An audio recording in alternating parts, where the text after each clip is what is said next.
Yes ma'am. Okay, तो अब हम बात कर रहे हैं मिसलेनियस यूजेस इन ग्रामर। ठीक है, मतलब कि ग्रामर के कॉन्टेक्स्ट में कैसे एक verb different different role play कर सकता है।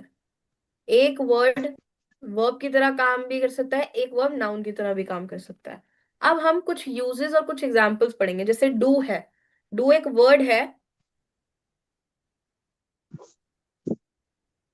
जो जो हमारा एक मेन वर्ब की तरह काम भी करता है और एक ऑक्सिलरी वर्ब की तरह काम भी करता है।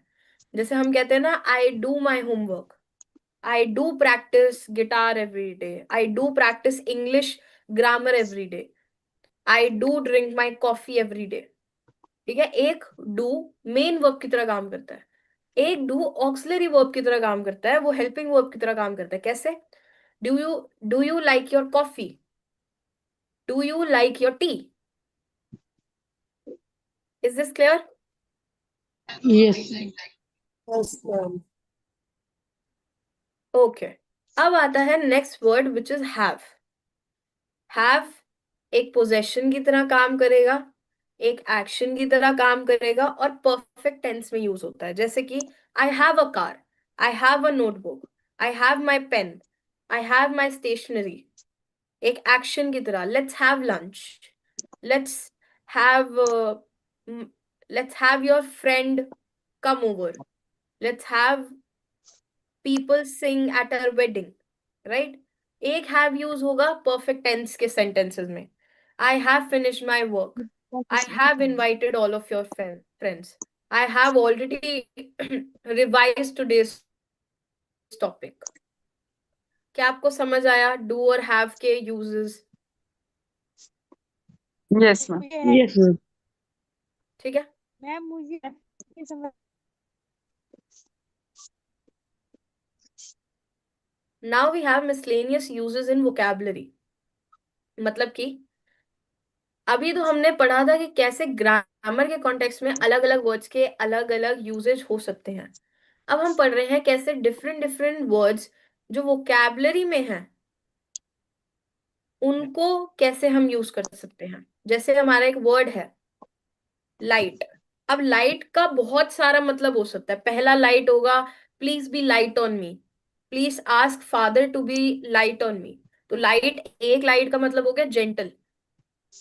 दूसरा हम लाइट बोल सकते हैं, there is so much light outside, मतलब कि ब्राइटनेस, बाहर बहुत सारा उजाला है। तो एक लाइट का मतलब हो गया उजाला। एक लाइट का मतलब क्या हो सकता है? Oh this is so light to carry. तो एक लाइट का मतलब हो गया नॉट सो हैवी। क्या आपको एक वर्ड के बहुत सारे मतलब समझ आए? Yes ma'am. Yes ma'am. ठीक है, इन यस वर्ड्स को हम मैम। और भी कुछ कहते हैं जिसे हम कहते हैं होमोनाइम्स। होमोनाइन। होमोनाइम्स के साथ हम इन्हें पॉलीसेमी भी बोलते हैं। Polysemy, poly always stand for more, more than three, basically more than one, more than two. ठीक है, पॉलीगैमी के बारे में सुना होगा ना, पॉलीगैमी बहुत ज्यादा फेमस है आजकल वर्ड। Yes ma'am. ठीक है, तो पॉलीगैमी से पॉलीसेमी होता है। It's like poly, poly means more than one, more than two. ठीक है, सो पॉलीसेमी स्टैंड्स फॉर जब एक वर्ड के बहुत सारे मतलब होते हैं।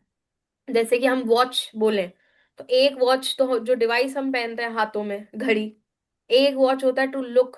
माई mother asked me to look, to watch my younger brother. एक होता है I have lost my watch, I have lost my expensive watch. क्या आपको ये एग्जाम्पल समझ आ गए? Is yes this ma'am. Clear to everybody? Yes ma'am. Yes ma'am. Ma'am, please you can say us all these PDF. Okay, I will share this PDF in the group. Okay, thank you so ठीक much, है, ma'am. Okay, ये नया topic है तो इसकी PDF file share. Jerin की भी if you have आज तो मैं वो भी कर देती, बट इसकी तो I will surely send. Okay, now Okay, ma'am. Comes idiom and phrases. हमने स्टार्टिंग में मैंने बात बोली थी कि ईडियम्स और फ्रेजेस भी बहुत अलग अलग अपने मतलब लेके आ सकते हैं। जैसे हम idioms और phrases पढ़ते हैं. Break the ice. Break the ice क्या होता है? Break the ice का क्या मतलब होगा? To start a conversation. To start a conversation. Start. ठीक है. तो बेसिकली idioms आपके फिक्स एक्सप्रेशंस होते हैं जिनके बहुत स्पेशल मीनिंग्स निकलते हैं. idioms idioms बेसिकली ऐसे एक्सप्रेशन होते हैं जिनका मतलब अलग होता है. जो idioms स्ट्रक्चर है, जो एक्सप्रेशन है idiom का, वो एग्जैक्ट मतलब नहीं होता, उनका कुछ अलग ही मतलब निकलता है. जैसे if I say hit the books to study hard. My exam is in 2 weeks. My mother asked me to hit the books, which means कि मेरी मदर ने कहा है जाके पढ़ो. Piece of cake, something very easy. My exam today was a piece of cake. Basically, idioms और phrases आपकी English को मोर एक्सप्रेसिव और मोर नेचुरल साउंड करने में हेल्प करते हैं. Is this clear to everybody? ये स्लाइड क्लियर हो गई? Yes, ma'am. Yes, ma'am ma'am.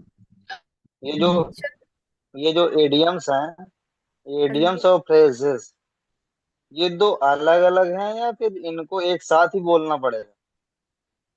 idioms और phrases में डिफरेंस होता है. कौन बताएगा idioms और phrases में क्या डिफरेंस है? idioms में डिफरेंस है भी, पहले तो मुझे यही क्लियर कर दो.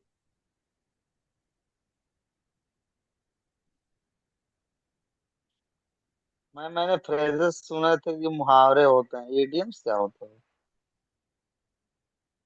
phrases नो, आपके मुहावरे नहीं होते, idioms आपके idioms मुहावरे मुहावरे होते हैं. होते हैं. ओके, अच्छा, idioms होते हैं, फिर phrases क्या होते हैं मैम? phrases सी idioms का जो मतलब होगा वो एक्चुअल नहीं होगा, वो कुछ और ही मतलब होगा. phrases जो लिखे जा रहे हैं जी वही जी. मतलब होगा. ठीक है. जैसे idiom है ब्रेक द आइस, जिसका मतलब होगा टू स्टार्ट अ कॉन्वर्सेशन. अब जो एक्चुअल वर्ड्स हैं उसका तो मतलब ये होगा कि बर्फ तोड़ो, पर बर्फ तोड़ना तो मतलब है नहीं ब्रेक द आइस का मतलब, राइट. बट अगर मैं कहती हूँ एक फ्रेज मैंने बोला, अब व्हाट अ ब्यूटिफुल ड्रेस, तो ब्यूटीफुल ड्रेस एक फ्रेज है जिसका मतलब अब ब्यूटीफुल ड्रेस ही है. क्या ये बात समझ ओके. आई? Yes, ma'am. ईडियम्स को ईडियम्स के मीनिंग को आप गेस नहीं कर सकते हो, आपको पता होना चाहिए कि उनका मतलब क्या है. हाउएवर आप फ्रेजेस के मतलब को गेस कर सकते हो. Is this clear to everybody? Okay. Ma'am, one more time, please repeat it. Phrases और ईडियम्स में डिफरेंस सबसे पहला होता है कि ईडियम्स का मीनिंग लिटरल नहीं होता. जो सेंटेंस है वही मतलब बिल्कुल नहीं होता ईडियम्स में. फ्रेजेस में जो लाइन लिखी है वही मतलब है. जैसे कि हमने एग्जांपल लिया था ब्रेक द आइस, ये एक ईडियम है. अगर एक्चुअल इसके लिटरल मीनिंग पे जाएंगे तो ब्रेक द आइस का मतलब होता है बर्फ तोड़ना.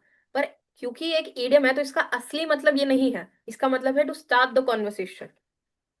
फ्रेज का एग्जांपल देखें, व्हाट अ ब्यूटीफुल ड्रेस, तो जो लाइन लिखी है वही मतलब है.